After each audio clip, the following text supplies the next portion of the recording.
33-ാം അധ്യായത്തിലേക്ക് പ്രവേശിക്കുമ്പോൾ ഇവര് സുക്കോത്തിൽ വന്ന് പാർന്നു. അവിടെ വായിക്കുന്നത് ഈ 32-ാം അധ്യായത്തിൽ എന്റെ ഭാഷ പറഞ്ഞ മുഴുരാത്രി പ്രാർത്ഥന നടത്തി. 32 ഇവിടെ ഓണം പ്രാർത്ഥിക്കുന്നു. അങ്ങനെയല്ലേ? നേരം എടുത്തിട്ട് സൂര്യൻ ഉദിച്ചെന്ന്. അപ്പോൾ 25 മുതൽ വായിച്ചു. അപ്പോൾ ഒരു പുരുഷൻ ഉഷസ്സാകുവോളം അവനോട് മല്ല് പിടിച്ചു. അവനെ ജയിക്കയില്ല എന്ന് കണ്ടപ്പോൾ അവൻ അവന്റെ തുടയുടെ തടം തൊട്ടു. ആകയാൽ അവനോട് മല്ല് പിടിക്കുകയും യാക്കോബിന്റെ തുടയുടെ തടം കുളുക്കിപ്പോയി. എന്നെ വിടുക, ഉഷസ്സുദിക്കുന്നുവല്ലോ എന്ന് അവൻ പറഞ്ഞതിന്, നീ എന്നെ അനുഗ്രഹിച്ചില്ലാതെ ഞാൻ നിന്നെ വിടുകയില്ല എന്ന് അവൻ പറഞ്ഞു.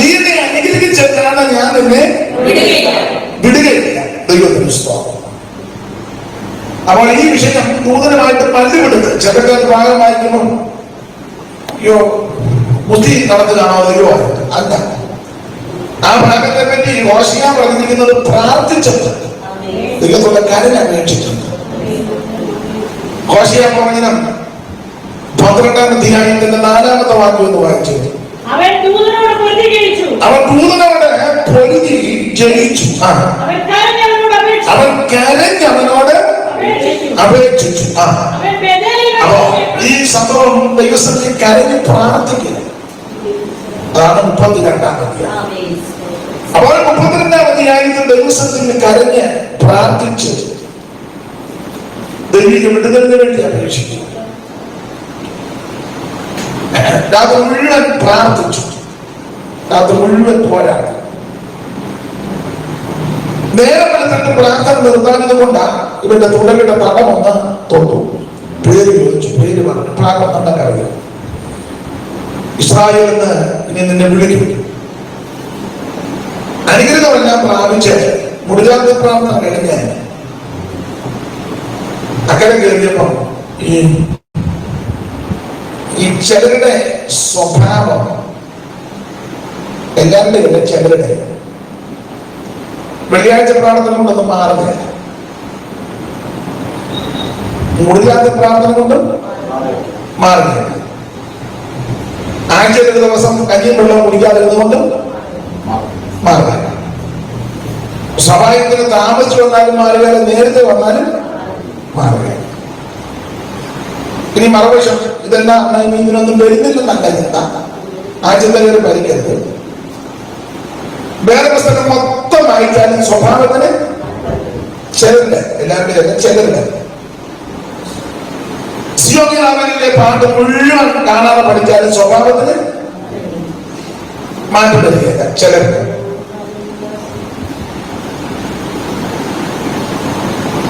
അപ്പൊ ഞാൻ അധികം വിവരിക്കുന്നില്ല. അതിന് ഏറ്റവും നല്ലൊരു ഉദാഹരണം ഈ യാക്കോബ് തന്നെയാണ്. മുടിയാത്താണ്.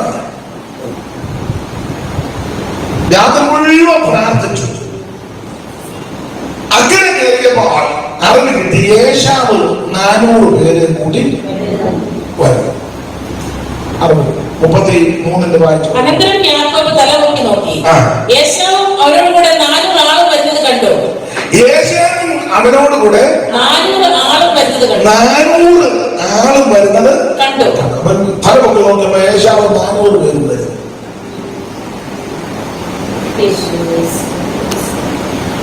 അപ്പൊ ഈ 400 പേര് വരുന്നത് കണ്ടപ്പോ ഈ സഹോദരന് എതിരെ ഇറങ്ങാനായിട്ട് പുള്ളി ചെയ്ത ആ രീതി നിങ്ങൾ ആ ഭാഗം താഴോട്ട് പഠിക്കുമ്പോൾ കാണാം. വായിച്ചു. അവൻ ദാസിമാരെയും അവരുടെ മക്കളെയും മുമ്പായി അവൻ ദാസിമാരെയും അവരുടെ മക്കളെയും അവരുടെ മക്കളെയും മുമ്പായി ഏറ്റവും മുന്നിൽ ഏറ്റവും പ്രധാനപ്പെട്ട ദാസിമാരെ ബിൽഗേയും ശില്പയും അവരുടെ പിള്ളേരെ അതിന്റെ പുറകിലുണ്ട് ലേയായെ അവളുടെ മക്കളെയും ആ പിള്ളേരെ പിന്നെ റാഹേലിനെയും ഏറ്റവും പുറകിക്കൊണ്ട് റാഹേലിനെ യോസേഫിനെ ഒടുക്കമായി നിർത്തി. ഞാൻ എന്നെ കൂടെ പ്രതിയാക്കിയായി പറയുന്നത്. നിങ്ങൾ ആ സ്വാർത്ഥത കണ്ടോ? അതെ ഞാൻ പറഞ്ഞു, ഉപവസിച്ചത് കൊണ്ടോ പ്രാർത്ഥിച്ചത് കൊണ്ടോ തിങ്കളാഴ്ച ഭക്ഷണം പിടിക്കുന്നതുകൊണ്ടോ വെള്ളിയാഴ്ച പ്രാർത്ഥന മസ്റ്റായിട്ട് വന്നത് കൊണ്ടോ സഭായത്തിൽ സംബന്ധിച്ചത് കൊണ്ടോ കുടിരാത്രി പ്രാർത്ഥന ഇരുന്നത് കൊണ്ടോ എല്ലാ വെള്ളിയാഴ്ച ഞാൻ ഫാസ്റ്റിംഗ് ആണ്. ഞായറാഴ്ച രാവിലെ ഞാൻ കഴിക്കത്തില്ല. അതൊക്കെ നല്ല കാര്യമാ, തെറ്റാന്നല്ല, നല്ല കാര്യങ്ങളാണ്. ഞാൻ വെള്ള വസ്ത്രമല്ലാതെ വേറെ വസ്ത്രം ധരിക്കും, അത് വളരെ നല്ലതാണ്. മീശയെല്ലാം പഠിച്ചേക്കൾ ആവരണം എന്ന് പറഞ്ഞ് ഇന്ന് വരെ പെന്തിക്കോസ് വന്നിട്ട് ഉപയോഗിച്ചെടുക്കും, അത് വളരെ നല്ല കാര്യം. ഇതെല്ലാം ആരെയും സ്വഭാവത്തിനും സ്വാർത്ഥതയ്ക്കും മാറ്റം വരുന്നു. ഞാൻ നിങ്ങളോട് മാത്രമല്ല, ലോകമെന്ന ഏർപ്പാടുള്ള എന്നെ കേൾക്കുന്ന എല്ലാവരോടും പറയുകയാണ്, ഈ വലിയ പേരും പ്രശസ്തിയും വലിയ സ്ഥാനവും മാനവും ഒന്നും ലഭിച്ചില്ലെങ്കിലും കിട്ടിയില്ലെങ്കിലും നമ്മള് ഓരോ രോഗങ്ങളും കഴിയുമ്പോൾ ജീവിതത്തിന് മാറ്റം. ഇങ്ങനെ ലോകം കൊണ്ട് പ്രയോജനം അല്ല. വെറുതെ ടി ടി എന്ന് പറഞ്ഞൊരു വണ്ടിയുണ്ട്, town to town T T. ഇപ്പൊ ഇല്ലെന്ന് തോന്നുന്നല്ലേ, വേണാടൊക്കെ വന്നതുകൊണ്ട് T T. Kottarakkara to Kottayam. അവനെ വീടെത്തു കപ്പുറം ചർച്ച, പിന്നെ വീട്, പിന്നെ വെറുതെ വണ്ടിക്കൂലി മുടക്കി ഓട്ടോയ്ക്ക് കയറി തെരുവിൽ കൊണ്ട്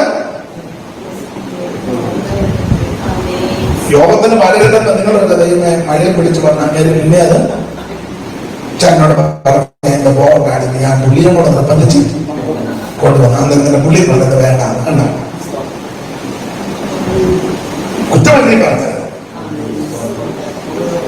തീറ്റി അടിച്ച് നടക്കുന്നതിന് നല്ലത് ഓരോ ലോകങ്ങൾ കഴിഞ്ഞപ്പോൾ പ്രസംഗിക്കുന്ന ഞങ്ങൾക്കും കേൾക്കുന്ന നിങ്ങൾക്കും ജീവിതത്തിന് മാറ്റം തരും.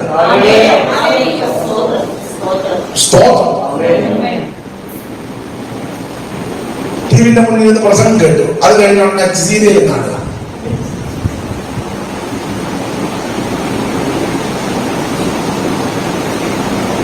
ഞങ്ങളൊരു അമ്മ ഉണ്ടായിരുന്നു, എന്ത് വിഷയമാണെങ്കിലും സീരിയൽ കാണണം, എന്നാൽ നന്നായിട്ട് പ്രാർത്ഥിക്കുകയും ചെയ്യും. സ്തോത്രം. അപ്പൊ ഈ സ്വഭാവത്തിന് മാറ്റം വരണം. ഇവിടെ യാക്കോബിന്റെ സ്വാർത്ഥതയാ. മുടിയാത്ത പ്രാർത്ഥന കഴിഞ്ഞാൽ കാട്ടായം കാണിക്കണം. ഏറ്റവും ഫ്രണ്ടിൽ ദാസിമാര് അവരുടെ പിള്ളേര്, ബിൽഗേഷിപ്പ് അവരുടെ പിള്ളേര്, ഇതുങ്ങളൊന്നും അറിയുന്നില്ല. അതിനെ പുറകെ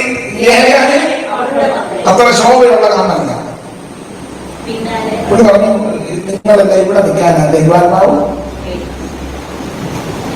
അതിനുള്ളത് കാണുന്ന നേരായിരിക്കും. അച്ഛൻ രാത്രി മുഴുവൻ പ്രാർത്ഥന, അത് മുഴുവൻ മറുഭാഷ കൈകളിലാണ്.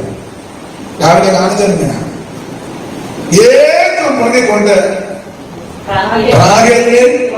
യോസഫിൽ നിന്നത് എന്ന് പറഞ്ഞാൽ അതാ ഒരു അടിപിടി കേസ് ഉണ്ടായാൽ അതുകളെല്ലാം പോകുന്ന സ്വാർത്ഥത. പൗലോസ് പറഞ്ഞിരിക്കുന്ന ഒരു പ്രയോഗം നിങ്ങൾക്കെല്ലാം മനപ്പാടാണ്. ഓരോരുത്തർ സ്വന്തം ഗുണമല്ല, ആ വാക്യം മനപ്പാടം പഠിച്ചാൽ പോരാ, എല്ലാ മേഖലയിലും ആ വാക്യം ഓർക്കണം. സ്തോത്രം. നമ്മൾ ഇരിക്കാൻ വരുമ്പോൾ, നമ്മൾ ഇരിക്കുമ്പോൾ മറ്റൊരു പുള്ളിക്ക് അടുത്തിരിക്കുന്ന ആൾക്ക് ബുദ്ധിമുട്ടില്ല, നമ്മളത് ക്രമീകരിച്ച് ഒന്നോട് വിരിഞ്ഞിരിക്കുകയല്ല. അന്നേരം ഈ വാക്യം ഓർക്കണം. സ്തോത്രം. എന്നാലും നമ്മൾ ഓർക്കുന്നത് എന്റെ അവകാശം ഞാൻ ഒരുത്തനും അതാണ് നമ്മളെന്നാലും ആ വാക്യം പെട്ടെന്ന് പറഞ്ഞേ, ആ വാക്യം കൈ എടുക്കാൻ നമ്മൾ ചെന്നു. ഒരാൾ കൈയാണ് ഇല്ല വിടന്ന് വന്നേക്ക് അവനെ കഴിയിക്കാറ് അങ്ങനെയൊക്കെ ചെയ്യുന്നത്. ഞാൻ ചിലതൊക്കെ ശ്രദ്ധിക്കും. ചില സ്ഥലങ്ങളിലെല്ലാം പോകുമ്പോൾ വിവാഹ ശുശ്രൂഷയ്ക്ക് ഇപ്പോഴത്തെ എല്ലാം വിവാഹമല്ല, ശബരികല്യാണം ആയതുകൊണ്ട് യാത്ര പോകുമ്പോ നേരെ ഇടിച്ച് യാത്ര തന്നെയാണോ?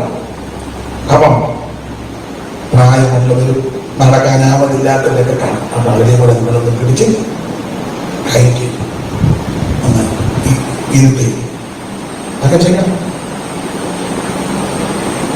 അല്ലാതെ അങ്ങോട്ട് നിന്ന് കൂടെ അപ്പുറത്തെ സീറ്റിൽ വെച്ച് മൊബൈൽ എടുത്ത് അപ്പുറം വെച്ച് കാണണം. മറ്റൊരു ഇന്നലെ പ്രായമുള്ള ഒരു അമ്മ, നടക്കാൻ മേലാത്തൊരു അമ്മ വന്ന് നോക്കി, അമ്മ നോക്കി ഓക്കെ ഇവിടെ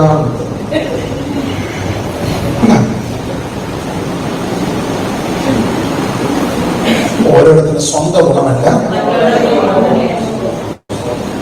ഞാൻ ഇതൊക്കെ ശ്രദ്ധിക്കും, ഞാൻ ചെയ്യാം. നമ്മൾ ടേബിളിൽ ഇരിക്കുമ്പോൾ പ്രായമുള്ളവർ ചിലപ്പോൾ കണ്ടെന്ന് വരും. ശാരീരിക ക്ഷീണമാണ്, അവർക്ക് ചിലപ്പോൾ പെട്ടെന്ന് ഇതെല്ലാം പൊട്ടിച്ചെടുക്കാൻ പറ്റും. അപ്പൊ ചെയ്യുന്ന കാര്യം നിങ്ങൾ വിളങ്ങി കൊടുക്കണം.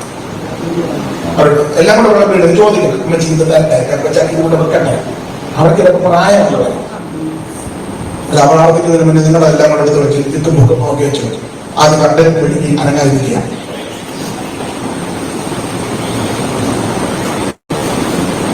എട്ട് പേര് നടത്തിയ കാറ്ററിംഗ് ആയതുകൊണ്ട് കൃത്യമായി 8 പീസ് മീനെ വെക്കുള്ളൂ. 3 പീസ് മീൻ നീ എടുത്ത് അതുള്ളത് ഞാൻ കണ്ടിട്ടുണ്ട്. ഞാൻ ചെയ്യുന്നത് ഇതുപോലെ ആർത്തി പണ്ടാരങ്ങൾ ഒത്തിരി ഉണ്ട്. ഞാൻ കണ്ടിട്ടുണ്ട്. ഞാൻ ബുദ്ധിമുട്ടും തോന്നിയിട്ടുണ്ട്. എനിക്ക് കിട്ടാത്തല്ല വന്നിരിക്കുന്നത് അങ്ങനെയല്ല, സ്വന്തം ഗുണമല്ല മറ്റുള്ളവരുടെ. ഞാൻ ഉദാഹരണമായിട്ട് പറഞ്ഞത് എന്നാണ് ഞാൻ പറഞ്ഞത്. നമ്മുടെ സഭയിൽ പ്രായമുള്ള ഒരാൾ ആഹാരം കഴിക്കണം, അവിടെ ഇരിക്കും, ഞാൻ എടുത്തുകൊണ്ട് ചെയ്യണം.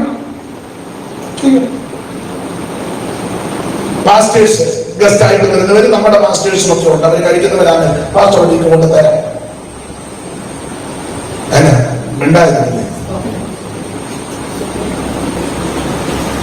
സ്തോത്രം.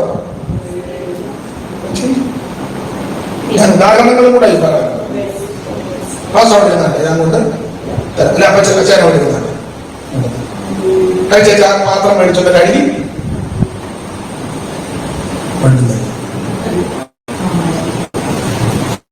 സ്തോത്രം.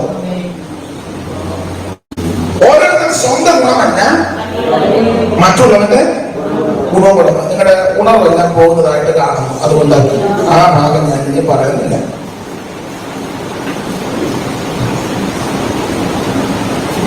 ഇങ്ങനെയുള്ള കാര്യങ്ങൾ പറഞ്ഞാൽ സന്തോഷവും വരികയല്ല, ഉണർവുണ്ടാകും. അത് ഇവിടുന്നല്ല, പൊതുവിൽ അങ്ങനെ സ്തോത്രം. പ്രായമുള്ള ഒരു അപ്പനോ അമ്മയോ യോഗം കഴിയുമ്പോൾ വെളിയോട്ട് ചെടിപ്പെടാനായിട്ട് ചിലപ്പോൾ കുനിയാനൊക്കെ അവരുടെ കാല് വേക്കിയിട്ട് അങ്ങനെ ഓടിച്ചു നിന്നു. തന്നെ നിങ്ങളോട് മാത്രമല്ല, എനിക്ക് ലൈഫിൽ ഒത്തിരി പേരുണ്ട്. എല്ലാവരോടും കൂടി ആയി പറയണം സ്തോത്രം. പ്രായമുള്ളൊരു അപ്പനോ അമ്മയോ വന്നു. ഇപ്പൊ അങ്ങനെ കാണില്ല. ചട്ടയും കൊണ്ട് കൊടുക്കുന്ന അമ്മമാരാണ് ചിലപ്പോൾ നുറിച്ചത് ചിലപ്പോൾ തെറ്റിയായിരിക്കും. അത് സഹോദരിമാരിക്കുന്നതെന്ന് പുറത്തേക്ക് തുറമാറുണ്ട്. വേണ്ട വേണ്ട എന്നെ ഒരു പോകുന്നു തന്നെ എനിക്കറിയാം. അങ്ങനത്തെ പുറത്തേക്ക് പിടിച്ചത് കൊണ്ട് കേട്ടോ. ആ ഭാഗത്തോട്ട് എല്ലാവരും ചെയ്യുന്നതാ നല്ലത്. പ്രായമുള്ളവര് അപ്പൊ ഓരോരുത്തരും സ്വന്തം ഗുണമല്ല ഇവിടെ സ്വാർത്ഥതയാണ് കാണിക്കുന്നത്. ഏറ്റവും പ്രതി ദാസിമാരെ പിള്ളേർ, അതിന്റെ പിറകിൽ ലേലായ പിള്ളേർ ഓടുകൾ കൊണ്ട് റാഗേലിനെയും യോസേഫിനെയും സ്തോത്രം. നമ്മുടെ ജീവിതത്തിൽ അങ്ങനെ സ്വാർത്ഥത വരെ സ്തോത്രം. ഏത് കാര്യം ചെയ്യുമ്പോഴും ഞാനത് ചെയ്താൽ അവർക്കത് ബുദ്ധിമുട്ടാണ്. ഞാൻ ആ കാര്യം പറഞ്ഞാൽ ആ കുടുംബത്തിനത് ബുദ്ധിമുട്ടാണ്. അവരുടെ കുടുംബ ജീവിതത്തിൽ അത് പ്രശ്നമാണ്. അങ്ങോട്ട് അനുഭവിക്കട്ടെ. ഞാൻ കത്തിച്ചു വെച്ച ഇതിന്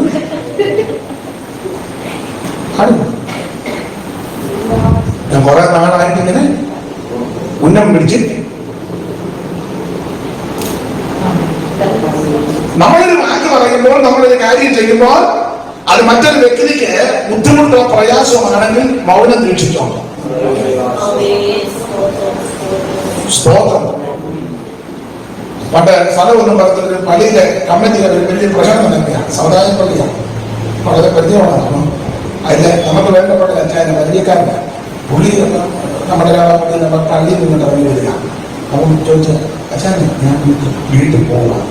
അവൻ പറഞ്ഞു, ഞാനൊരു മരുന്ന് വെച്ച ഇറങ്ങിയത് 5 മിനിറ്റ് കഴിയുമ്പോൾ പൊട്ടു വന്നു. പുള്ളി കഴിക്കാൻ പുള്ളി നല്ല വെടിമരുന്ന് അവിടെ പുള്ളി പറഞ്ഞ ഡയറക്റ്റ് നല്ലൊരു വെടിമരുന്ന് അവിടെ വെച്ചേക്കാൻ വേണ്ടി പോകുന്നത്, ഞാൻ വീട്ടിൽ പോയപ്പോൾ പൊട്ടിക്കോളൂ. അങ്ങനെ വെടിമരുന്ന് വെക്കുന്ന ആൾക്കാരാണ്. സ്തോത്രം, സ്തോത്രം. ഞാൻ എന്നെ കൂടെ പ്രതിയാക്കിയായി സംസാരിക്കുന്നത്. നമ്മുടെ പ്രവർത്തികൾ, സംസാരം, ഇടപാട്, സമീപനം, സഹവാസം മറ്റുള്ളവർക്ക് ദോഷമായിട്ട് വരുന്നെങ്കിൽ മൗനമായിട്ടിരിക്കണം, ഒഴിഞ്ഞിരിക്കണം, അകന്നു നിൽക്കണം, വളരെ സൂക്ഷിക്കണം, മൗനം വീക്ഷിക്കണം. സ്തോത്രം. അത് 33-ാം അധ്യായം പറയുന്നില്ല, വെറുതെ ഇതിന് ആരോഗ്യം ഉണ്ടാകും. 34-ാം അധ്യായത്തിലേക്ക് വരുമ്പോൾ ഒറ്റ വാക്കിൽ പറഞ്ഞാൽ സൈമൺ സാറിന്റെ ഭാഷയിൽ പറഞ്ഞാൽ ദീനാചരിത, ദീന പോയ സംഭവം. ഹമോരിന്റെ മകനാകുന്ന ശേഖരന് അവളെ ബോധിച്ച് കൊണ്ടുപോയി.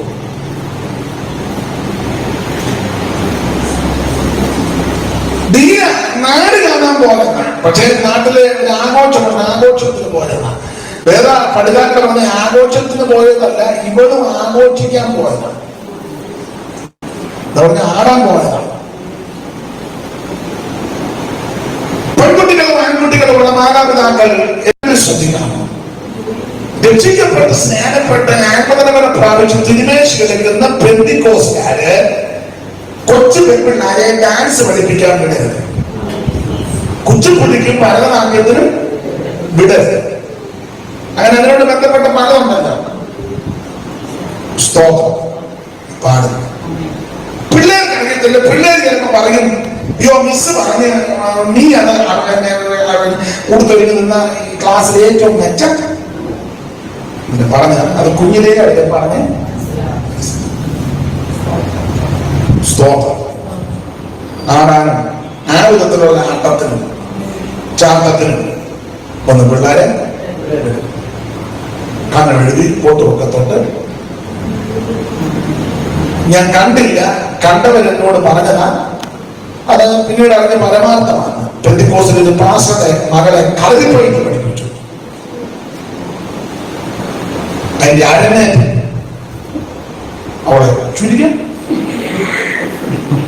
ഞാൻ നിർമ്മിതകഥ പറഞ്ഞതല്ല. ഇവിടെ ഞായറാഴ്ച സഭയിൽ വരേണ്ടത് എന്നെ ചുരുക്കിയായിട്ട് സഭ നിങ്ങളെ ചിരിക്കാൻ വേണ്ടി പറഞ്ഞത്. പ്രഗത്ഭനായ ഒരാളെ മോടെ കാര്യമായി പറഞ്ഞു. അപ്പൊ കണ്ട ആള് പറഞ്ഞ അച്ഛാ ഉണ്ണിയാർച്ച കെട്ടുമൊക്കെ കെട്ടിയ ഉണ്ണിയാർച്ച കെട്ട് പുരാണ കഥകളിൽ ഉണ്ണിയാർച്ച നിങ്ങളൊക്കെ കിട്ടില്ലേ? നിങ്ങൾ സാറായ കെട്ടി മാത്രവും ഉണ്ണിയാർച്ച പടക്കമ്മീലെ കഥയാണ്. എന്റെ വല്യമ്മച്ച് പാടി ഞാൻ കേട്ടിട്ടുണ്ട്. അജമാണം മേലെ ഉണ്ണിയാർച്ച ഉണങ്കാലിഞ്ഞുറക്കവുമായി ഉറക്കത്തിൽ സ്വപ്നം കണ്ടുവെന്ന് ഉണ്ണിയാർച്ച. ഉണ്ണിയാർച്ച കെട്ടുമല്ല കെട്ടി നടന്നോട് വലിയ സ്റ്റേജിട്ട് ലോകം മുഴുവൻ കാണുന്ന ഭാഷണമാണ്. ഭദ്രദീപമൊക്കെ കൊളുത്തി അതിന്റെ പിന്നണിയെ കാണില്ല എന്ന് പറഞ്ഞ വാദ്യമേളങ്ങളെല്ലാം അതിലായിട്ട് അവള് താവ് കൊടുത്ത് ചുരുക്കിയായിട്ട് ഇതുപോലെ തന്നെ അതപ്പതിക്കാൻ. സ്തോത്രം. ഇപ്പൊ നിങ്ങൾക്ക് ചിന്ത ഏത് മോളാ പക്ഷെ അതറിഞ്ഞില്ല എനിക്ക് മുറക്കം വരും. അങ്ങനെ ഉണ്ടെങ്കിൽ യോഗം കഴിഞ്ഞ് എന്റെ അടുത്ത് വന്നാൽ വേറെ ആരോടും പറയത്തില്ലെന്ന് ഉറപ്പ് തരികയാണെങ്കിൽ നോക്കട്ടെ പറയാവുന്നു. വാസ്തവം ഇപ്പം ജീവിച്ചിരിക്കൊണ്ട് മോളും ജീവിച്ചിട്ടുണ്ട്. സ്തോത്രം. പാടില്ല. ഞാൻ അവരെ വിധിച്ചതല്ല, ദൃഷ്ടാന്തമായിട്ട് പറഞ്ഞതാണ്. നമ്മുടെ കുഞ്ഞുങ്ങളെ ദൈവവചനത്തിലും ദൈവകൃപയിലും വളർത്തണം. കുഞ്ഞുങ്ങളെ സെക്യുലർ പഠിത്തം അത്യാവശ്യമായി ഈ കാലങ്ങളിൽ, അതിലും അത്യാവശ്യമായ ആത്മീയ പഠിത്തം. പിള്ളേര് ചില ഡ്രസ് എടുക്കാൻ നിർബന്ധിക്കുമ്പോ അമ്മ പറഞ്ഞു കൊടുക്കണം, മോളെ നമ്മുടെ പെന്തിക്കോസിലാ, നമുക്കിത് അമ്മ പറഞ്ഞു കൊടുക്കണം.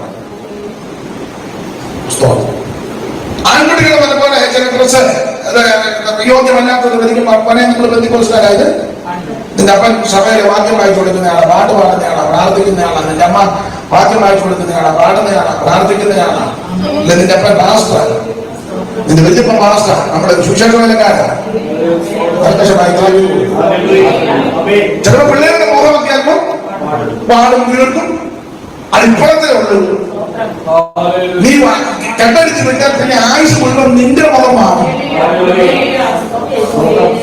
നീ ഇപ്പൊ കുഞ്ഞുങ്ങളുടെ മുഖം പാടുന്ന കണ്ട് അയച്ചു കൊടുത്താൽ കുഞ്ഞുങ്ങൾക്ക് എല്ലാവരും സന്തോഷമായിരിക്കും. പക്ഷെ അവർക്ക് അല്പം കഴിഞ്ഞ് ഒരു 25 കഴിഞ്ഞ് അവർക്ക് 25 വയസ്സ് കഴിയുമ്പോ പിന്നെ നിന്റെ ആയുസ് മുഴുവൻ നീ തിരുമ വാടിയിരിക്കേണ്ടി വരും. നമ്മള് എന്നെ ഓർക്ക എന്തിനാ ജീവിക്കുന്നത് പോലും രാവിലെ വല്ലതും കഴിച്ചോ? കുറച്ച് ദിവസമായിട്ട് എനിക്ക് വിഷമില്ല മാസ്റ്റർ. എന്തിനാ ഷേവ് ഒന്നുമില്ല? എന്തിനാ ഷേവ് ചെയ്യുന്നത്? എനിക്കിപ്പോ ജീവിക്കണമെന്നേ. നീ ഓർക്കാനാ 25 കൊല്ലം മുമ്പ് പാടിയതാ, ജീവൻ ചീടും. ഓർക്കാൻ ഇപ്പൊ എന്താ പറയാ? കാണാൻ കുറച്ചും പിള്ളേർ കാണാൻ വഴിവിട്ട്. അന്ന് പിള്ളേരുടെ മുഖം നോക്കിയത് കൊണ്ട് അയം കൊടുത്തത് കൊണ്ടാണ് ഇപ്പൊ ജോർജ മാറിയിരിക്കുന്നത്. സ്തോത്രം. നമ്മുടെ കുഞ്ഞുങ്ങളുടെ സത്യത്തിൽ നമ്മുടെ പിള്ളേരെ കുഴപ്പടിയാണെന്നല്ല ഞാൻ പറഞ്ഞത്, ഉദാഹരണമായി പറഞ്ഞു തരുന്നത്. 4 മണി വിട്ട് സ്കൂളിൽ, ഇപ്പൊ സ്കൂൾ തുറന്നല്ലോ, ഓപ്പൺ ആയല്ലോ.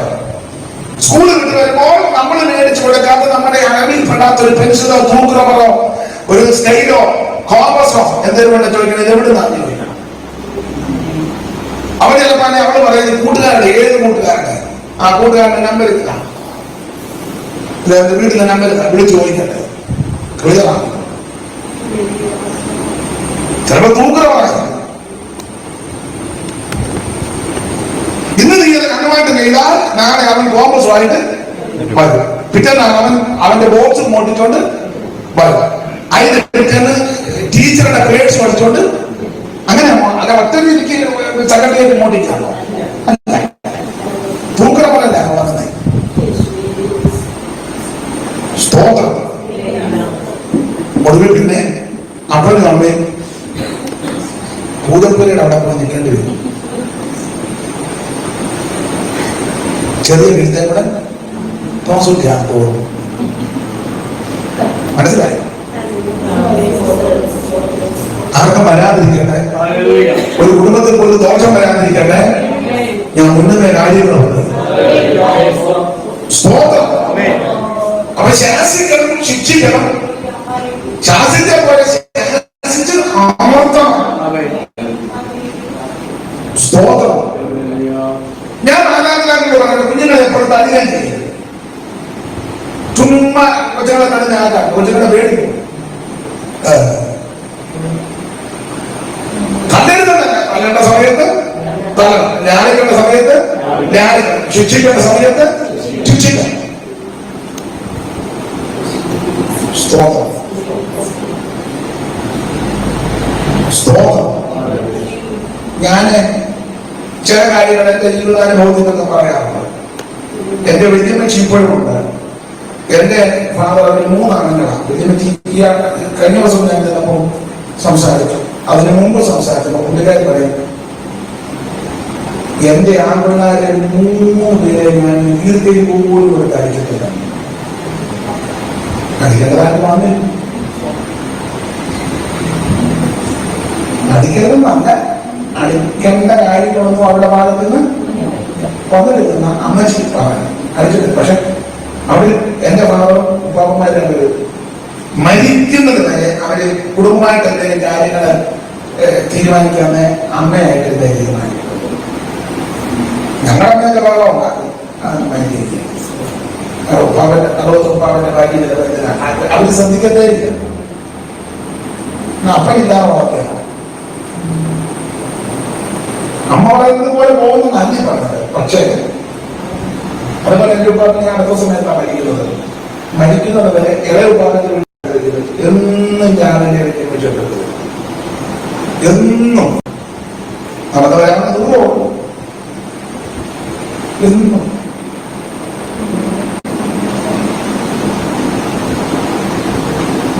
ഞാൻ എന്നാലും പറഞ്ഞ സന്ദർഭം വന്നത് പറയാമോ?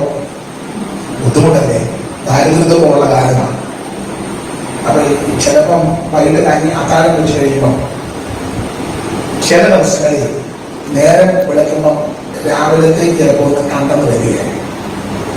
എപ്പോഴും ഒരുപോലെ അല്ലല്ലോ, അങ്ങനെ എത്രയോ കൊല്ലം മുൻപത്തെ കാര്യമാണ്. അപ്പോൾ വെല്ലുമച്ചി പറഞ്ഞ ആളുകളാണ് അത് തലേ നത്താണ്ടാവും. പുള്ളിക്കാരുടെ അപ്പനും അമ്മയൊക്കെ ഉണ്ട്. അവർക്ക് എല്ലാം കൊടുത്ത് മക്കൾക്ക് എല്ലാം കൊടുത്തിട്ട് ഈ വെല്ലുമച്ചിയുടെ അത്താഴം കഴിക്കത്തി കഴിഞ്ഞു. അത് ഒരു പാത്രത്തിൽ വെള്ളം ഊറിയിട്ടുണ്ട്. അന്നൊക്കെ ഊറി ആ ഫ്രിഡ്ജൊന്നുമില്ല. ഇച്ചിരി വെള്ളം കുടിച്ചാൽ കിടക്കും. ഒരു പിന്നെ ജോലിക്ക് പോകും. വെച്ച് പാടപ്പണി വീട്ടിലെ കാര്യമൊക്കെ ചെയ്യും. പറഞ്ഞ നെല്ല് മാത്രം കൊടുത്തതാണ്. അന്ന 3 മണിക്ക് കഴിഞ്ഞത് നിങ്ങളെ വളർത്തണ്ടേ? അപ്പം പറഞ്ഞുള്ള ആൾക്കെല്ലാം പറയുന്നില്ല. അപ്പം രാവിലെ എന്റെ ഫാദറും പാപ്പന്മാരെല്ലാം പള്ളിയൊക്കെ തേച്ച് കുളിച്ച് വരുമ്പോൾ രാവിലെ അത് കൊടുത്തു വിടണം. അപ്പൊ ഈ തഴങ്ങി എടുത്തിട്ട് ഒരു പാത്രത്തിൽ കിണത്തിനകത്ത് വലിയ ചെറിയ 3 പേരുടെ വന്ന് കഴിക്കാൻ വഴക്കൊന്നുമില്ല. 3 പേരുണ്ട്. ഈ 3 പേര് പുറകിട്ടുള്ളത് 3 പുറകെ നടുക്ക് ഈ പാത്രത്തിലെ കഞ്ഞി. അപ്പൊ വെല്ലുമച്ചി എനിക്ക് പറഞ്ഞു തന്നതാണ്. അപ്പൊ ഇങ്ങനെ കഴിക്കുന്നു. എന്റെ ഫാദർ ആദ്യം 3 കഴിച്ചിട്ട് ഇവിടെ കഴിക്കുകയായി. കുഞ്ഞല്ലേ, കുറച്ചുകൂടെ കുഞ്ഞാ കഴിക്കാം. അത് എന്റെ ഫാദർ നോക്കി അവിടെ കഴിക്കും. അനിയന്മാരെ കഴിക്കാം. അത് കഴിക്കില്ല. അതിപ്പോഴും പുള്ളിക്കാരി പറയും എന്റെ അപ്പന അങ്ങനെ ആയിരുന്നു. അപ്പൊ വെല്ലുമച്ചി ജോലിയിലേക്ക് അങ്ങനെ പറഞ്ഞു നീ കൂടെ കഴിക്കാം.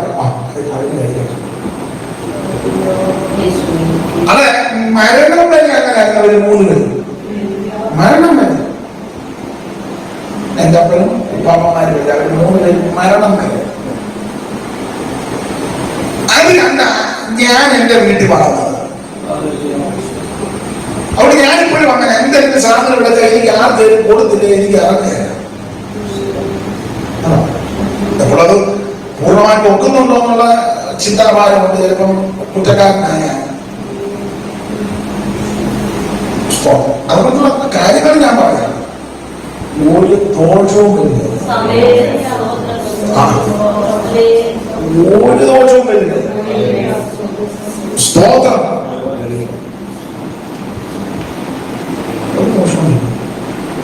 ഞാൻ എന്തെങ്കിലും എഡ്യൂക്കേഷനൊക്കെ പോയി കുറച്ച് നേരം ഇരുന്നു കാര്യങ്ങളൊക്കെ പറഞ്ഞു. ഇപ്പം എൻ്റെ ഇളവുപ്പാവൻ്റെ വീട്ടിലോട്ട് കൊണ്ടുവന്നു. പച്ചമ്മ ഞാൻ നോക്കുന്നത് ഒരു ശല്യമില്ല. ഞാൻ എന്തെങ്കിലും ഒരു കുഴപ്പമില്ല. പ്രായത്തിൻ്റെതായ ഉണ്ടല്ലോ, ഒരു കുഴപ്പമില്ല. സ്തോത്രം. നമ്മള് വളരെ ശ്രദ്ധിച്ചിട്ടാണ് കുഞ്ഞുങ്ങളെ അവർ ശാസിക്കേണ്ട സമയത്ത് ശാസിക്കണം, ശിക്ഷിക്കേണ്ട സമയത്ത് ശിക്ഷിക്കണം, ശാസിച്ച് അമർത്തേണ്ട സമയത്ത് സ്തോത്രം. ഇവിടെ ദീന നാട് കാണാൻ ഇറങ്ങിയിട്ട് ഒന്നെങ്കിൽ നാട് കാണാൻ ഇവിടെ പോയപ്പോൾ എന്റെ അഭിപ്രായമാണ്. നിങ്ങൾ യോജിക്കുമോ എന്ന് എനിക്ക് അറിയത്തില്ല. അങ്ങനെ പ്രോഗ്രാമിൽ പോയത് വായിച്ചു. യാക്കോബിന് പ്രസവിച്ച മകളായ ദീന ദേശത്തിലെ കന്യകമാരെ കാണാൻ പോയി. കന്യകമാരെ കാണാൻ പോയി. എന്നാല് ഹിബ്ബിനായ ഹമോറിന്റെ മകനായി ദേശത്തിന്റെ പ്രഭുവായ ശേഖേം അവളെ കണ്ടിട്ട്. അപ്പൊ ശ്രദ്ധിച്ചേ, ദേശത്തിന്റെ പ്രഭുവായ ശേഖേം, ഹമോറിന്റെ മകൻ ശേഖേമിനെ കണ്ടു. നിങ്ങളെ അമ്മമാരും സഹോദരിമാരും ഇവിടെ ചുരുക്കം പേരുണ്ട്, ഓൺലൈനിൽ പലരും കാണും. ദൈവം അനുവദിച്ച ചിലപ്പോൾ ഇതിന് ശേഷമാണ് അതിന്റെ കാണുക കേൾക്കുന്നത്. അവരുടെ എല്ലാം അറിവില്ല, വിശേഷിച്ച അമ്മമാരുടെ അറിവില്ല. ഈ പെൺകുട്ടി വീട്ടിൽ നൽകിയപ്പോ ഒന്നെങ്കിൽ അമ്മ ആരെയും കൂട്ടിക്കണം, പോകാൻ പാടില്ലെന്നുള്ളതാണ്. കാരണം ഇവര് ഇസ്രായേൽ മക്കളല്ലേ, നാട്ടിലെ എല്ലാ പ്രോഗ്രാമിലും പോകാൻ പാടില്ല. പിന്നെ നിർബന്ധ ബുദ്ധിക്കാർ പെൺകുട്ടികളുണ്ട്, പോയി ഞാൻ അങ്ങനെ ബില്ലുന്ന പെൺപിള്ളേര് അങ്ങനെ ബില്ല് കിട്ടിയാണെങ്കിൽ ഒന്നെങ്കിൽ തത്തുല്യമായ ഒരാളെ ഇവിടെ കൂടെ വിടണം. എന്റെ അഭിപ്രായം ആളെയാണ് അമ്മ പോണമായിരുന്നു. ഇവിടെ അമ്മ പോയതൊക്കെ ഇവിടെ എഴുതിയില്ല. അത് വേറെ 3 പെണ്ണുങ്ങളുണ്ട്, ആയുർവചനുണ്ട്, ചിന്താമനുണ്ട്, ബെങ്കാമനുണ്ട്. അവരെ ആരെയും വിടണ്ട. ഒരു പെൺകൊച്ചിനെ തന്നെ വിടുന്നതാണ് വരിക. ഞാൻ പണമുണ്ട് പറയാം. നിങ്ങൾക്ക് പെൺകുട്ടികളുള്ള അമ്മമാർ നിങ്ങളുടെ അനിയത്തിയുടെ വീട്ടിലാണെങ്കിലും ചേട്ടത്തിയുടെ വീട്ടിലാണെങ്കിലും നിങ്ങളുടെ വീട്ടിലാണെങ്കിലും ഒരു പെൺപിള്ളേനെ തന്നെ ഇവിടെ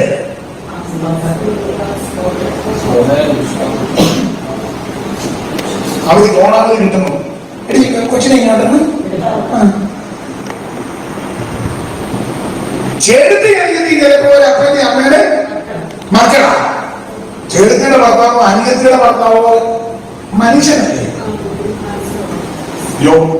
ഓപ്പണായിട്ട് പറയണം, സ്വന്തം അപ്പനെ വിശ്വസിക്കാൻ പറ്റാത്ത പത്രത്തിൽ കണ്ടുകൊണ്ടിരിക്കുന്നതല്ലേ. ഞാൻ കുടുംബകലം ഉണ്ടാക്കാൻ പറയുന്നത്, ഞങ്ങൾ എഴുതി എനിക്ക് വളരെ അടുപ്പായിരുന്നു. ഭാഷയുടെ അങ്ങനത്തെ പ്രസംഗമാണ്. എന്ത് ചെയ്ത് ആ കൊച്ചത്തിന്റെ കടുക് പോലും മേടിക്കാൻ അങ്ങോട്ട് കടുക് പൊട്ടിക്കണ്ട. കടുക് എന്തെങ്കിലും അരിവായിട്ടാ മതി പൊട്ടിക്കോളും. പിന്നെ കടുക് എന്തെങ്കിലും പോയി മേടിക്കുന്ന അങ്ങനത്. അതുപോലെ തന്നെ സകല പെന്തിക്കോസുകാരോടും കൂടെ പറയുക, പെന്തിക്കോസിലേക്ക് കൊണ്ടല്ല യൂത്ത് മീറ്റിംഗ് 2-3 ദിവസം ക്യാമ്പ്. എവിടെ ക്യാമ്പ്?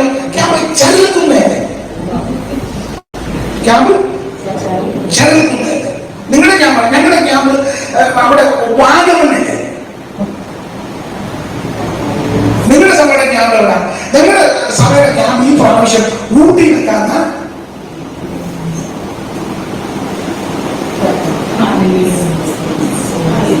അവിടെ ഊട്ടി, അപ്പുറത്ത് ചരക്കുന്ന, മറ്റേത് വാഗമൺ.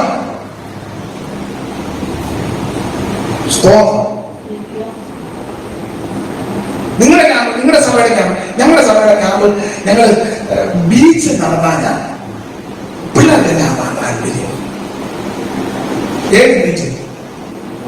ചെറായി ബീച്ച്.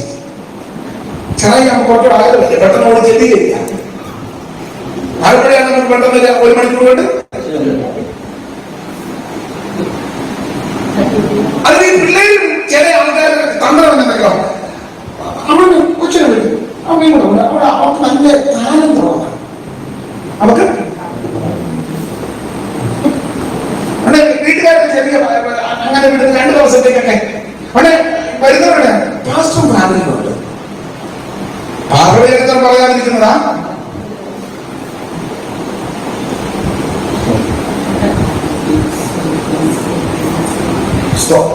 വിടാൻ വേണ്ടിയുള്ള പാസ്റ്റർ ഫാമിലി. സ്തോത്രം. ഞങ്ങൾക്ക് വേണ്ടപ്പെട്ട ഒരു ദൈവദാസൻ ഇപ്പോഴും പേര് ഞാൻ പറയുന്നത്, അതേപോലെ തന്നെ ഓൺലൈനിലാണ്. അദ്ദേഹത്തിന് 2 പെൺകുട്ടികളാണ്. അപ്പോ സാമ്പത്തികമായിട്ട് നല്ല ഭദ്രതയാണ്. അദ്ദേഹം വലിയ ഉന്നത ഉദ്യോഗസ്ഥനായിരുന്നു വിദേശത്ത്. അപ്പൊ അന്ന് വിദേശത്ത് സഭയിലെ ആൾക്കാർ നമ്മുടെ കമ്മിറ്റിക്കാരെ പാർശ്വല്ല നമ്മുടെ ഇദ്ദേഹത്തിന്റെ വീട്ടിൽ വന്നു. ഒരു അങ്ങോട്ട് വരികയാണ് വന്നു. നമ്മൾ എല്ലാവരും ഇരുത്തി കാപ്പിയൊക്കെ കൊടുത്തു, അയൽവായിക്കും എല്ലാം ഉള്ളതനുസരിച്ചെല്ലാം കൊടുത്തു. നിങ്ങളെല്ലാം സന്ധ്യയ്ക്ക് വിശേഷം ഞങ്ങൾ സാറിനോട് ഒരു കാര്യം പറയാമല്ല, നമ്മുടെ പെൺകുട്ടികൾ രണ്ടുപേരും നല്ല താലമുള്ളവരാണ്. ഞാൻ ഈ അനുഭവത്തിൽ നിന്നാ പലതും പറയാം. നല്ല താലം. അപ്പോൾ പറഞ്ഞു ഒരു പാട്ട് കേൾക്കാൻ ചെയ്തു. അപ്പം നമുക്ക് നമ്മുടെ സഭയിലെ യുഎയിലുള്ള എല്ലാവരും കൂടെ ചേർന്നുള്ള ഒരു പ്രോഗ്രാമുണ്ട്. അപ്പം അതിന് പ്രാക്ടീസ് രാത്രി മുഴുവൻ ഇവര് രണ്ടുപേരും കൂടെ വിവരമെന്ന് പറഞ്ഞാൽ അതാ നല്ല പിള്ളേരുടെ താലത്ത് പരിശോധിക്കുന്നത്, നല്ല താലത്ത് പരിശോധന അത് നല്ലതാണ്, സഭയ്ക്ക് വളരെ നല്ലതാണെന്നൊക്കെ പുള്ളി അനുകൂലിച്ചെല്ലാം പറഞ്ഞ അവസാനത്തിൽ പറഞ്ഞ് താലത്ത് പരിശോധിക്കുന്ന എന്തെങ്കിലും ചിലവാകും. ആ ചിലവാണ് ഒരു ന്യായമായിട്ടൊരു തുക തരാം, അതും സന്തോഷമാണ്. പിന്നെ ഒരു കണ്ടീഷൻ, എൻ്റെ പെൺപിള്ളേർ രണ്ടുപേരെയും ഞാൻ വിടുകയാണ് പരിശോധനയ്ക്ക്. അവരുടെ താലത്ത് ഞാനും മോളിയും കൂടെ പരിശോധിച്ചോളാം. സഭക്കാരെല്ലാരും പുള്ളി നല്ല സരസമായിട്ട് പറയുന്നതാണ്. ഇതിനുള്ള ചെലവിനുള്ള പൈസയും ഞാൻ എന്നാലാവും വിധം നിങ്ങൾ പ്രതീക്ഷിക്കുന്നതിനും 10 രൂപ കൂടുതൽ തരാം. താലത്ത് പരിശോധിക്കുന്നത് നല്ലത്. പക്ഷെ ഇവിടുത്തെ പെൺപിള്ളേരുടെ താലത്ത് അത് ഞാനും മോളിയും കൂടെ പരിശോധിച്ചോളാം. നിങ്ങൾക്ക് വിവരവും അറിവും പരിജ്ഞാനമുള്ളവരായി ഞാൻ കേൾക്കുന്നത്. ഒരു പണക്കോ ചായ കുടിക്കാത്ത പക്ഷെ ചായ ഇറങ്ങുന്നില്ല. മനസ്സിലായോ? പാടില്ല. അല്ലെ അതുപോലെ അങ്ങ് പരിശോധിക്കാതെ മുത്തി നിൽക്കുക. അങ്ങനെ അപ്പനും അമ്മയും കൂടെ പോയി നിങ്ങളോട് നിൽക്കുമ്പോ പരിശോധിച്ചാൽ മതി. താലത്ത് പരിശോധന നടത്തിയ സ്ഥലമൊന്നും ഞാനിപ്പോ പറയുന്നില്ല. സ്തോത്രം. പരിശോധിച്ച് രാത്രി ഒരു പെങ്കൊച്ചിനെ ഒരുത്തൻ രാത്രി കൊണ്ട് ബൈക്കിൽ വിടുക.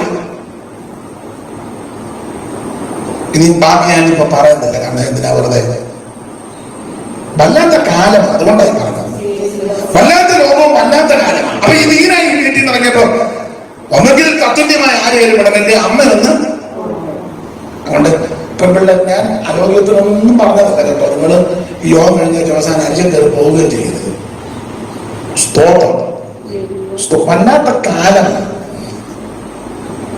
അതെ, 34-ാം അധ്യായം ദീനാചരിത, 35-ാം അധ്യായം, 35-ാം അധ്യായത്തിൽ ഞാൻ പറയാറുണ്ട്. കഴിഞ്ഞ ആഴ്ചയിലും എറണാകുളത്ത് സംസാരിച്ച് പറഞ്ഞു. 35-ാം അധ്യായം വേദപുസ്തകത്തിലെ ഉൽപ്പത്തി പുസ്തകം 50 അധ്യായത്തിലെ ശ്രദ്ധേയമായ ഒരു അധ്യായമാണ് 35. ഈ 35-ാം അധ്യായത്തിൽ 3 മരണം നടക്കുക. 1 8-ാം വാക്യത്തിൽ ഒരു മരണം, 2 17-18 വാക്യത്തിൽ മരണം, 3 28-ാം വാക്യത്തിൽ മരണം. റിബേക്കയുടെ രാത്രിയായ ദെബോറ ആണ് 1-ാമത്തെ മരണം. 17-18. അങ്ങനെ പ്രസവത്തിൽ അവൾക്ക് കഠിനവേദനയായിരിക്കുമ്പോൾ സൂതികമ്പടി അവളോട് ഭയപ്പെടേണ്ട, ഇതും ഒരു മകനായിരിക്കുമെന്ന് പറഞ്ഞു. എന്നാൽ അവൾ മരിച്ചു. അത് റാഹേലിന്റെ മരണം. ഇനി ഒരാള് 28-29 വായിച്ചേ. ഇസഹാക്കിന്റെ ആയുഷ്കാലം 150 സംവത്സരമായിരുന്നു. ഇസഹാക്ക് വയോധികനും കാലസമ്പൂർണ്ണനുമായി പ്രാണനെ വിട്ടു. അപ്പൊ ഈ 35-ാം അധ്യായത്തിൽ 3 മരണം നടക്കുക. 1 റിബേക്കയുടെ രാത്രിയായ ദെബോറ മരിച്ചു. 2 റാഹേൽ മരിച്ചു. 3 ഇസഹാക്ക്. 35-ാം അധ്യായം ശ്രദ്ധേയമായ ഈ അധ്യായത്തിന്റെ വേറൊരു വിശേഷമാണ് റാഹേലിന്റെ മരണം നടക്കുന്നത് 35-ാം അധ്യായത്തിൽ. ഞാൻ ഇന്നാളെ അവിടെ ഓർപ്പിച്ചു കൊടുത്തു. പണ്ടൊരു സിനിമാ പാട്ട് കേട്ടതാണ്. സിനിമാ പാട്ടാ. ഒരിടത്ത് ജനനം, ഒരിടത്ത് മരണം. പാട്ടുകാരൻ എഴുതിയിരിക്കുന്ന ഒരിടത്ത് ജനനം, ഒരിടത്ത് മരണം. പക്ഷെ ഇവിടെ 2 കൂടെ ഒരിടത്ത്. ബെന്യാമീന്റെ ജനനവും റാഹേലിന്റെ മരണം അത് ഒരിടത്ത് തന്നെ. പാപെഴുതിയ പുള്ളി പറഞ്ഞ ഒരിടത്ത് ജനനം, വേറൊരിടത്ത് മരണമാണ്. പക്ഷെ ഇത് രണ്ടും കൂടെ ഒരിടത്ത് കാണുന്നില്ല. റാഹേല് മരിക്കുന്നു, അതിനു മുമ്പ് ബെന്യാമീൻ ജനിക്കുന്നു. യാക്കോബ് ഈ 35-ാം അധ്യായത്തിൽ വേറൊരു വിഷയം, യാക്കോബിനെ അതീവ ദുഃഖത്തിലാക്കിയ രണ്ട് സംഭവം ഈ 35 രണ്ട് സംഭവം. ഒന്ന്, തന്റെ ഇഷ്ടഭാര്യയാകുന്ന റാഹേല് മരിക്കുക, അതീവ ദുഃഖത്തിലാക്കി. ഇഷ്ടഭാര്യയായ റാഹേല് അഗാധ ദുഃഖം. എന്റെ അഭിപ്രായം അതിലും അഗാധമായ ദുഃഖമായിരുന്നു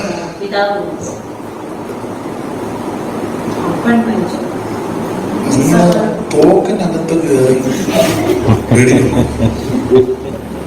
അതുകൊണ്ട് നിങ്ങൾ പറഞ്ഞ പോയിന്റ് ഞാൻ പറയത്തില്ല, ഞങ്ങൾ പറഞ്ഞ പുള്ളി വേറെ പറഞ്ഞ സ്തോത്രം. യാക്കോബിനെ അതീവ ദുഃഖത്തിലാക്കിയ രണ്ട് വിഷയം. ഒന്ന്, റാഹേലിന്റെ മരണം.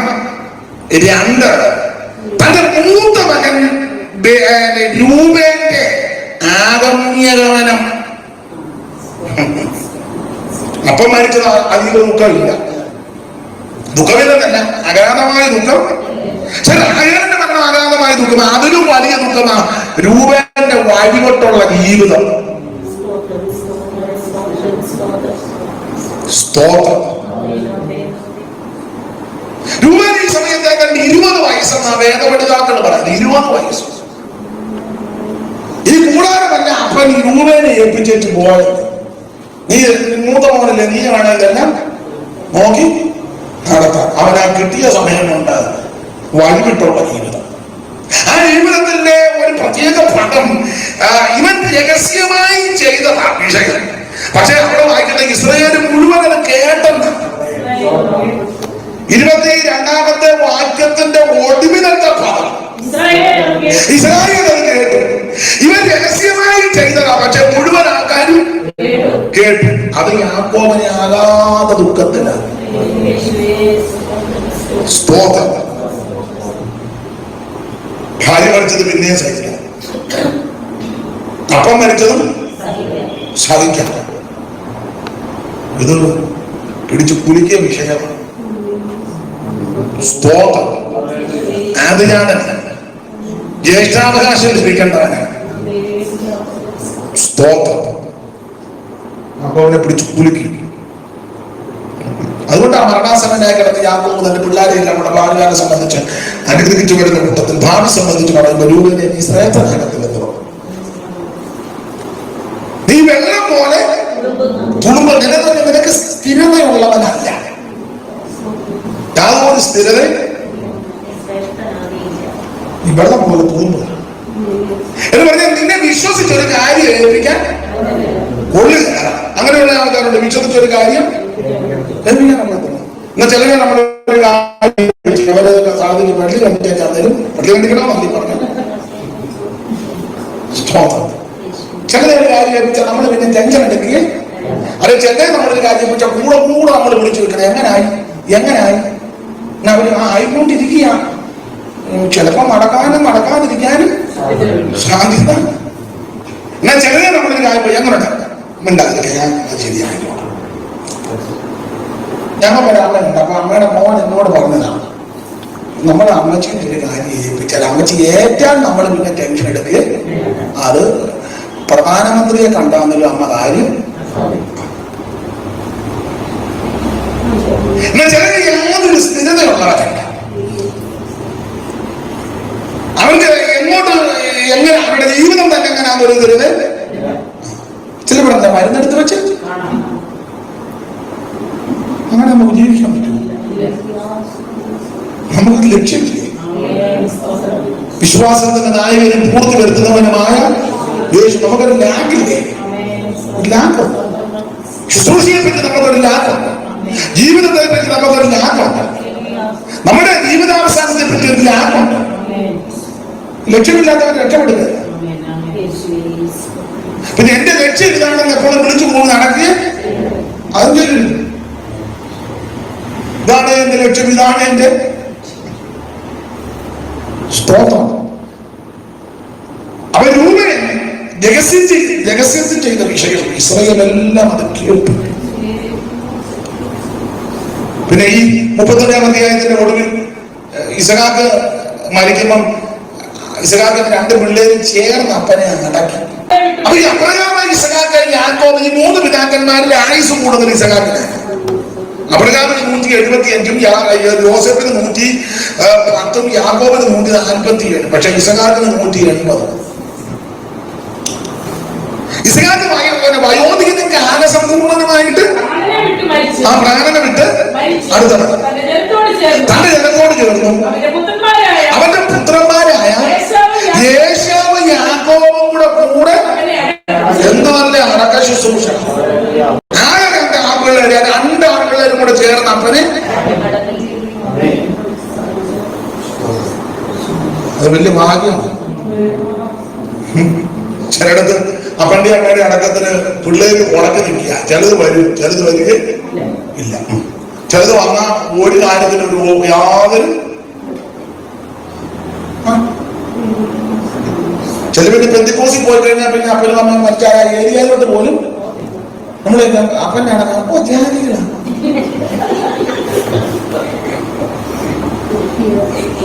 നിന്നെ ആറ്റി തള്ളിയിടും.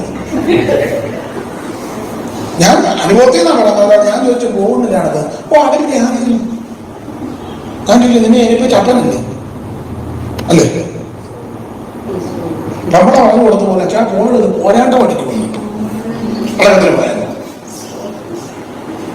പ്രധാനം പറഞ്ഞു കൊടുക്കാം, പോകരുത്, പോരാട്ടം പഠിക്കണം. ജനിപ്പിച്ച് അപ്പം മരിച്ചെടുത്ത് പോകുന്നതാണ് പോരാട്ടം പഠിക്കുന്നത്. അല്ല, എനിക്ക് മനസ്സിലാക്കാത്ത ഒത്തിരി കാര്യമാണ്. ഭാര്യ പറഞ്ഞു കൊടുത്തത് പോകരുത്, നമുക്ക് പോരാട്ടം പഠിക്കും. ഇന്ന് ജനിപ്പിച്ച് വന്നേല്ലേ 10 മാസം വൈകി ചുമന്ന് നൊന്ത് വേദനിച്ച് പ്രസവിക്കാൻ പറ്റാതെ മരിച്ചു കിടക്കുന്നു. എവിടത്തെ പ്രാർത്ഥനയൊന്നും വേണ്ട, അരിയൊന്നും മാറി അതൊന്നും വേണ്ട. അവിടെ പോകണ്ട, കാണണ്ട, ഇരിക്കണ്ടേ? വേണേ?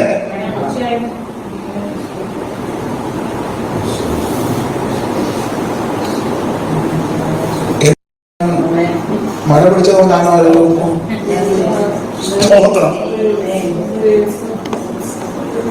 വേറെ അപ്പന്റെ അടക്കത്തിന് അങ്ങനെയുള്ള വിദ്വാന്മാർ ഒത്തിരി ഉണ്ട് നമ്മളുടെ. പിന്നെ കാരണം പുസ്തകത്തിൽ അവരിലൊരു വിദ്വാൻ, അങ്ങനെ അവരിലൊരു അങ്ങനെ എടുക്കുന്നത്. ഞാനുണ്ട് അവിടെ സ്വന്തം അപ്പം മരിച്ചു കിടക്കുന്നു. അപ്പൊ അവര് പറഞ്ഞൊരു ഫോട്ടോയ്ക്ക് വാ, പുള്ളി ഇടങ്ങി നിൽക്കുക. എന്ത് ചെയ്താ പുള്ളി അടുക്കത്തില്ല, പുള്ളി ഇടങ്ങി നിൽക്കുക. അപ്പം ഞാനിവിടെ പറഞ്ഞു ഫോട്ടോ എടുക്കും. വേണം, എനിക്കൊന്നും ഫോട്ടോ ഒന്നും. അപ്പൊ പിന്നീട് മനസ്സിലാക്കി ഫോട്ടോയ്ക്കൊക്കെ നിന്ന് കഴിഞ്ഞാൽ പിന്നെ ഇത് എന്തെങ്കിലും കൊടുക്കണ്ടേ, കൊടുക്കില്ലേ? അപ്പഴത്തെ ഇടക്കത്തിന് മക്കളെല്ലാം കൂടെ ചേർന്ന് ചിലപ്പോ എല്ലാവരും ഒരേ സാമ്പത്തിക ഭദ്രത ആക്കരുത്. അപ്പൊ ഷെയർ ചെയ്യും. അപ്പൊ പുള്ളിക്കാൻ ഒഴിയാ ഞാൻ ഫോട്ടോയ്ക്ക് പോലും തന്നില്ല, പിന്നെ എനിക്ക് ആവശ്യമുള്ള കാര്യമൊന്നും അതുണ്ട് പുള്ളിയുടെ ബുദ്ധി.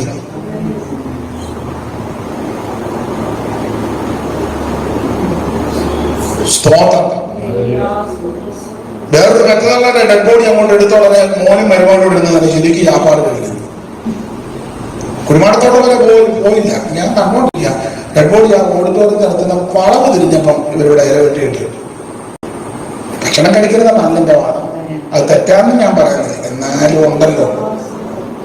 അല്ലെ അതുകൊണ്ട് രോഗികളോ ക്ഷീണിതരോ വയ്യാത്തവരാന്ന് ചിലപ്പം സെമിത്തേരിയിലോട്ട് പോകാൻ ഒക്കത്തില്ല. അത് നമുക്കറിയാം. ചില മക്കൾക്ക് ഒക്കത്തില്ല, വയ്യാത്തവർ. അല്ല അതുപോലെ അസുഖമാണ്. ഇതൊരു കുഴപ്പമില്ല. മുമ്പ് പ്രസവിച്ച അമ്മയുടെ ഡെഡ് ബോഡി അങ്ങോട്ട് കൊണ്ടുപോവുക. നീ കഴിച്ചോ, നടക്കിയതിനു ശേഷം അതല്ലേ മര്യാദ. എനിക്ക് തന്നെ യോജിക്കാനൊന്നുമില്ല. അപ്പൊ നിങ്ങൾ പറയാം താൻ യോജിക്കണ്ട, ഞങ്ങളിങ്ങനെ തന്നെ നാളെ പോകുള്ളൂ. താനല്ലെങ്കിലും പല കാര്യത്തോട് യോജിക്കാതാണല്ലോ. സാമാന്യ മര്യാദയില്ലേ? നമുക്കിതൊക്കെ ധാർമ്മിക ഉത്തരവാദിത്വം കടപ്പാടില്ലേ?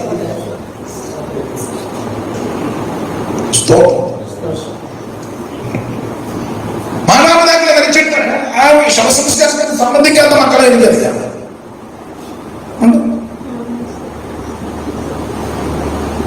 അത് ഇവര് പെന്തിക്കോസ് മറ്റവര് എടാ പെന്തിക്കോസുകാരനാകുന്ന നീ അവിടെ ഏറ്റവും മെയിനായിട്ട് നിൽക്കണ്ടേ? കണ്ടേ, നീ അവിടെ മെയിനായിട്ട് നിൽക്കണം. അവര് മരുന്ന് കഴിക്കും. പുള്ളി ഏതാ? പുള്ളി കിടക്കുന്ന പുള്ളിയുടെ മോന് പാസ്റ്റാണ്. പെന്തിക്കോസ്, പിന്നെ പെന്തിക്കോസാണ്. നമ്മളൊരിതാക്കി നീ ആ ഏരിയയിലോട്ട് പോകാൻ രാത്രി പോയി കണ്ടേച്ച് പെട്ടെന്ന് പ്രബലമായിട്ട് പോയി. രാത്രി 2:30 എന്നുവെച്ച് വീട്ടിൽ ഇരിക്കാൻ ആൾക്കാരൊക്കെ ഉണ്ടോ? ഞങ്ങളുടെ വലിയ പുള്ളിക്കാരി വന്നോന്ന് നോക്കിയിട്ട് പറയണേ. ഞങ്ങളുടെ അമ്മയുടെ അനിയത്തി ഒരാള് ഓരോടെങ്കിലുണ്ടായിരുന്നു. പുള്ളിക്കാരി ഉടങ്ങാനുണ്ടോ? നീ നിർദ്ദിത ഫോൺ ചെയ്യാതെ നിനക്ക് അവിടെ നിന്ന കൊടുവന്നിൽ അനിയത്തിയെ കാണാം. ഖദീജയുടെ അമ്മാവിന് നടന്ന സംഭവങ്ങളായാണ് ഈ പറയുന്നത്. അത് ഞായറാഴ്ച സഭയിലോട്ട് വന്ന സിയോഗ്യതാവിന്റെ ബൈബിൾ എല്ലായിട്ടും വടക്കൊക്കെ കാണാൻ വെടിയുണ്ട വരുന്നത് പോലെ തമ്പേറെ തല്ലി പൊട്ടിക്കുന്നു. അവിടുത്തെ അരിച്ച ഞങ്ങളുടെ തമ്പേറില്ല തീർക്കുന്നത്.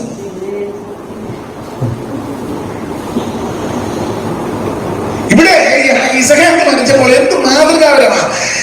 യേശാവും യാക്കോബും കൂടെ ചേർന്ന് അപ്പനെ എന്തോ ഭാഗ്യം. ചിലപ്പോൾ CSIക്കാരായിരിക്കും, മാർത്തോമയായിരിക്കും, കാത്തലിക്സ് ആയിരിക്കും, അല്ല റോമൻ കാത്തലിക്സ് ആയിരിക്കും, യാക്കോബ് ഓർത്തഡോക്സ്, ഇവാഞ്ചലിക്കൽ, മാർത്തോമ, ഹൈന്ദവർ ആരും ആയിക്കോട്ടെ. പക്ഷെ മരണം വീട്ടിൽ തരംതിരിവ് പാടില്ല.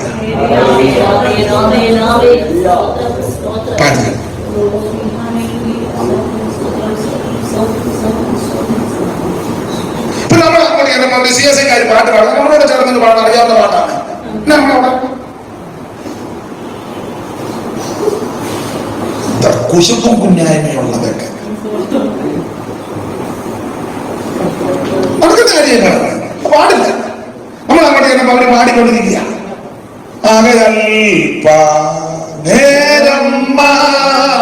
നമ്മളിവിടുന്ന് ചേർന്ന് പാടും. അല്ലേ അറിയാം. എന്നാ നീ ആ മിറ്റത്ത് തെന്നിന്റെ മൂട്ടി പോയി പറഞ്ഞ് നോക്കുക.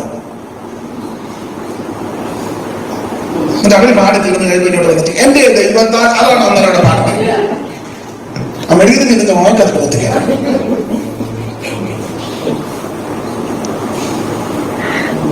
അതെന്നെ അതിന് മറുപടി പറയുന്നത്. മരണ വീട്ടിൽ തരംതിരിവ് പാടില്ല. ഡെഡ്ബോഡി കിടക്കുമ്പോഴല്ല ബാർഗൈൻ ചെയ്യുന്നത്. ഇപ്പൊ ഒരു മോൻ പെന്തിക്കോസി, ഒരു മോൻ സമുദായത്തിന്റെ അപ്പനും അമ്മയും മരിച്ചു. അപ്പൊ സമുദായക്കാര് പറഞ്ഞു അമ്മേനെ ഞങ്ങൾ അടക്കാം. നമ്മളന്ന് സമ്മതിച്ചേക്കണം. സമ്മതിക്കാൻ ചെയ്യണം. നമ്മൾ ആ ശുശ്രൂഷ യോജിക്കണം. വേണ്ടേ? അവരടക്കം നമുക്ക് പോയിട്ട് വേറെ സ്ഥലത്ത് എന്റെ കോട്ടയം ഉണ്ടാവില്ല. അതുകൊണ്ട് ഞാൻ കുറെ എടുക്കാൻ പോലും അങ്ങോട്ട് അങ്ങനല്ല എന്റെ വലിയ അവര് സമുദായക്കാരടക്കം നടക്കട്ടെ. നമുക്ക് എന്നെ ചൊല്ലിത്തൊന്നും അറിയാൻ വൈകില്ല. നമ്മൾ ആ ശുശ്രൂഷയിൽ അവിടെ ചൊല്ലണ്ട. അവര് പറഞ്ഞാൽ നമുക്ക് നീ കിഴക്കോട്ട് കിഴക്കോട്ടൊന്നും തിരിയണ്ട, നിൽക്കുന്ന നിർത്തിലൊന്ന് നിന്നാണ്. അവര് കിഴക്കോട്ടോ പടിക്കോട്ടോ തിരിഞ്ഞോട്ടോ ചോടക്കൊണ്ടാണ്.